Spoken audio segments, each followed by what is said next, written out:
Bavandimwe ba Pioneer, bayobozi b'ibigo bitandukanye, rwiyemezamirimo, abadeveloper n'abakunzi wa Web3, ndashaka ngo tujyane ikiganiro kirambuye cyane ku mushinga uri gutanga icyizere gikomeye ku rugendo rwa Pi Network. Ese wari uzi ko Workflet For Pi yamaze gushyirwa ku rutonde rwa Mainnet ecosystem ya Pi Core Team?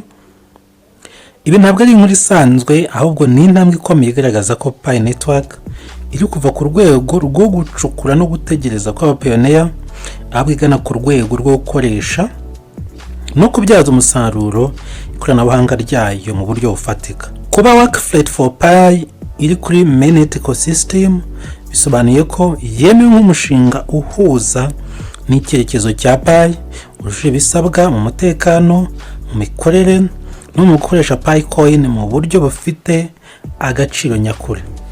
Workflet For Pi ni iki? Mu magambo yoroshye navuga ko ari platform ihuza project management, team collaboration, client management na payroll automation mu buryo bumwe bworoshye kandi butekanye. Ku bantu bafite imishinga ibigo bikomeye, mbese ni system ifite mu buryo ngo kugenzura ndetse no kumanaginga umushinga wawe, uburyo abakozi bashobora gukorana biciye muri system, n'uburyo n'abakiriya nabo mushobora kubagenera ibyo basaba kandi ku gihe, ndetse n'uburyo bamwe mu bakozi bashobora guhembwa mu buryo bworoshye, kandi ibigo bitandukanye bikaba byafata cyangwa byamenya iyi Workflet For Pi bikazayikoresha nk'uburyo cyangwa nka system yazabifasha gucunga iyo mishinga cyangwa se no guhemba abakozi mu buryo bworoshye. Ariko nanone mu busobanuro bwimbitse, Workflet For Pi ni igikoresho cyuzuye gishobora guhindura uburyo ibigo n'amatsinda akora, cyane cyane muri iki gihe isi igenda yimukira ku mikorere ya digital. Kenshi usanga ikigo gikoresha app imwe mu gucunga amatask atandukanye, cyangwa se bagakoresha n'irindi tumanaho runaka, cyangwa se bagakorera ugasanga bafite n'ubundi buryo bwa gatatu bushobora kubika ama invoices, ndetse bakaba bajya n'ubundi buryo bwa kane bwo gucunga abakozi, ugasanga ni nk'uburyo bune cyangwa platform enye zitandukanye. Ibi rero bitera gutatanya amakuru, guta umwanya ndetse no kongera amakosa. Mu gihe Workflet ihuza ibi byose ikabihuriza hamwe muri ecosystem imwe, kandi igatuma ibikorwa byose bikorerwa ahantu hamwe, akaba ari nacyo kintu cyiza cyane kizafasha abantu benshi bafite imishinga, bafite amakampani y'abaciritse, yaba amakampani aremereye, byose bakazaba babikora muri Workflet. Reka ariko duhere ku gice cy'ingenzi cyayo cyitwa Customer Panel. Iyi ni dashboard rusange ihuriza hamwe ibikorwa byose by'ikigo, aho ubuyobozi bushobora kureba imishinga irimo gukorwa, aho igeze, abakozi bari kuyikoraho, amafaranga yinjira n'asohoka, ndetse n'itumanaho riri kuba hagati y'abagize amatimu atandukanye kuri iyo projet. Ibi biha rero icyo bita organization, bikayiha control ndetse n'umucyo, bigatuma ibintu byose biba bisobanutse. Nta kwibaza ngo iriya projet igeze he, cyangwa ngo umukozi yakoze iki muri iki cyumweru, kuko amakuru yose abagaragara mu buryo busobanutse muri system ya Workflet For Pi. Muri Workflet rero harimo uburyo bwo gukora workspaces. Ibi bisobanuye ko ushobora gushyiraho mwanya wihariye wa department yihariye runaka, urugero nka HR, nka finance, nka department ya marketing, cyangwa se department ya ICT. Buri workspace igira amakuru yayo n'abayikoreramo, bigatuma organization nini cyangwa organization cyangwa projet nini ishobora gukoreramo mu buryo butavangavanga amakuru. Ibi rero bikaba ari byiza cyane. Ndetse no ku mushinga umwe ushobora gushyiraho workspace yihariye igahuza abantu bayikoreramo gusa, nanone bigafasha kwirinda urujijo no kongera umusaruro ukiyongera cyane. Mu bijyanye no gucunga projet zitandukanye, Workflet itanga ibikoresho byo gutegura, gukurikirana no gusoza imishinga mu buryo bwa kinyamwuga. Ushobora gushyiraho intego, milestones, deadlines ndetse na custom statuses zihuye n'uburyo ikigo cyawe gikora. Urugero, ushobora nko gushyiraho status nka planning, ugashyiraho uburyo bwa planning, ugashyiraho ahandi ni progress muri system, ahandi ukaba wa creating a review, ahandi ibiri completed ukavuga uti bizajya bijya aha, cyangwa izindi zose ushobora kuba wahitamo bitewe n'uko projet yawe imeze. Ibi rero bituma workflow yawe igaragara neza kandi igakurikiranwa mu buryo bworoshye. Amatask nayo ashobora guhabwa abakozi runaka, nanone akaba yashyirwaho priority runaka. Ibi byose rero bikaba byagiye igihe ntarengwa bitewe n'igihe uba wabihereye no kubisuzuma bikoroha. Ibi rero bituma umuyobozi abona progress mu gihe cya nyacyo, imishinga igeze mu gihe cya nyacyo. Ikindi gice gikomeye rero muri Workflet For Pi ni meetings, inama.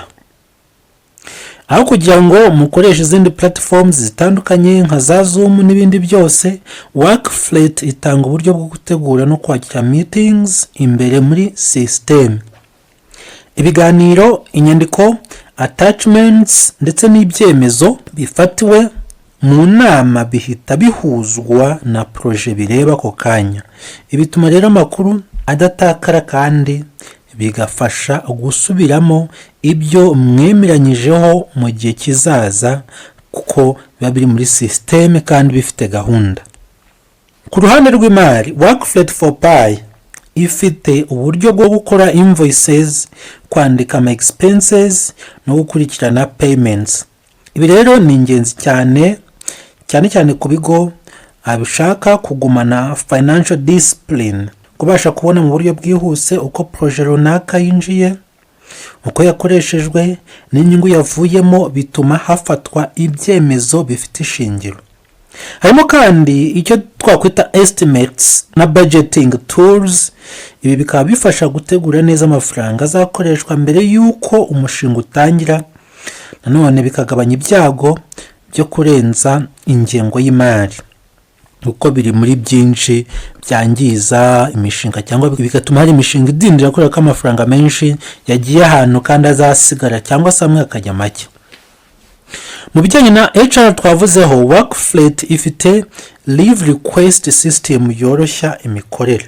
Umukozi ashyiramo ubusabe bw'ikiruhuko, umuyobozi akabureba, akabwemeza cyangwa akabwanga, kandi byose bikakirwa muri system.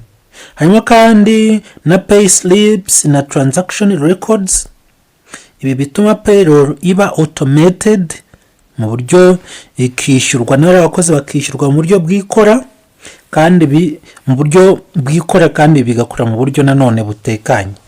Ibi bikagabanya amakosa ya manual calculations kandi bigatuma abakozi babona inyandiko zabo mu buryo bwizewe kandi bwihuse, kubera ko ama records yose abari muri system. Kuko n'umukozi ahangaha agiraho account ku buryo ashobora gukurikirana buri kimwe cyose kijyanye n'umushahara we ndetse n'akazi akorera muri icyo kigo cyahisemo gukorana na Workflet For Pi. Ntitwakwirengagiza nanone itumanaho.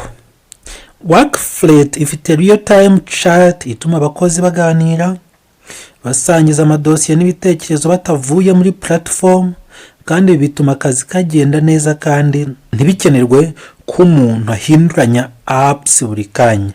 Ibi bishatse kuvuga ko niba ari umukozi runaka muri ma department atandukanye, muri no ma offices atandukanye, ahita communicatinga n'undi niba ari dosiye agahita amuha access, niba nta access ifiteho cyangwa yimwohereza muri platform byihuse akayikoraho, abantu bakaba bayisangira mu buryo bwa online mu buryo bwihuse kandi bari muri platform imwe. Email integration nayo ituma notifications zoherezwa ku gihe, mu gihe smart notification hub ifasha kumenya tasks nshyashya, deadlines, meetings cyangwa ibikorwa by'abakiriya. Uyikoresha rero iyi system ashobora no guhitamo uko ashaka kwakira notifications, haba ku butumwa bwo muri app cyariyo urimo gukoresha niba kuri telefone cyangwa ari muri mudasobwa, cyangwa se niba notification cyangwa ubutumwa yabwakira kuri email. Ni option ebyiri zitandukanye. Ikindi kintu cy'ingenzi ni multi language support. Mu gihe Pi Network igamije kugera ku bantu bo mu bihugu n'imico bitandukanye, kuba Workflet ishobora gukoreshwa mu ndimi zitandukanye bituma iba igisubizo mpuzamahanga. Advanced search bar nayo ituma ushobora gushaka byihuse task, document cyangwa umukiriya runaka mu masegonda make, bigatuma umwanya ukoreshwa neza kandi ukaba muto cyane. Reka nanone turebe aho Picoin cyangwa Pi nk'ifaranga ihurira n'ibi byose. Kuba rero Workflet For Pi iri kuri Mainnet ecosystem bisobanuye ko Picoin ishobora gukoreshwa mu kwishyura subscription plans cyangwa serivisi zitangwa na platform ya Workflet. Ibi bizaha Pi nk'ifaranga agaciro gafatika kuko ibikoreshwa mu bikorwa by'ubucuruzi nyabwo. Iyo apps nk'izi zikomeje kwiyongera, nibyo bigomba gutuma Pi ecosystem irushaho kugira ibikorwa bifatika, bigafasha kongera ikoreshwa rya Pi no kwikoresha mu masoko, birumvikana ari nabyo bizamura. Ku bigo bito rero n'ibiciriritse, Workflet For Pi ni amahirwe yo gukoresha system igezweho itabaciye akayabo. No ku bigo binini rero ni uburyo bwo guhuza amashami atandukanye mu buryo bumwe, bigatuma imikorere iba standardized kandi ikaba imikorere isobanutse. Kuri ba rwiyemezamirimo rero bari mu kazi, iki ni igikoresho kibafasha gutangira neza, bafite system ibafasha, ikabafasha gukurikirana buri kimwe cyose ku murongo, buri kintu, kandi kuva ku munsi wa mbere byose bikaba biri tayari. Naho mu rwego rwagutse rwa Web3, Workflet For Pi yerekana ko blockchain itari ishoramari gusa, ahubwo ishobora no gukoreshwa mu micungire y'ibigo no mu buzima bwa buri munsi. Ibi bihura n'icyerekezo cya Pi Network cyo kubaka ecosystem ishingiye ku kamaro nyakuri, aho Pi nk'ifaranga izaba igikoresho cy'ibikorwa aho kuba igikoresho cyo gutekereza izamuka ry'igiciro gusa. N'izindi amagambo rero narimo mbaganiriza kuri Workflet For Pi yamaze kugera kuri Mainnet muri Pi ecosystem, kandi akaba ari app cyangwa DApp twafata nk'urugero rwiza rugaragaza neza ko Pi Network iri gutegura intambwe iva ku magambo igana ku bikorwa. Iki ni igikoresho gifasha cyangwa kizafasha ibigo, kizafasha amatimu atandukanye, kizafasha abakiriya gukora ndetse bakanabona ibyo bagomba kubona mu buryo bwiza, butekanye kandi bugezweho. Kuba rero yamaze kujya kuri Mainnet ecosystem ni ikimenyetso cy'uko Pi ikomeje kubaka isi ya Web3 ishingiye ku mikorere ifatika. Niba rero umupioneer, umuyobozi cyangwa rwiyemezamirimo, tekereza uko wazakoresha amahirwe nk'aya mu kubaka no guteza imbere ibikorwa byawe. Iyo rero ecosystem ikura n'agaciro kayo burya karaguka. Workflet For Pi ni intambwe igaragaza ko ejo hazaza ha Pi atari ugutegereza gusa, ahubwo ari ugukora, gukorana ndetse no kubaka, akaba ari nabyo Pi irimo irakora, kandi itazatezuka gukora kabone n'ubwo Mainnet yazajya hanze kubaka, guhanga udushya, imishinga mishyashya izaba ijyanye n'isi igezweho izahora yubakwa muri Pi Network.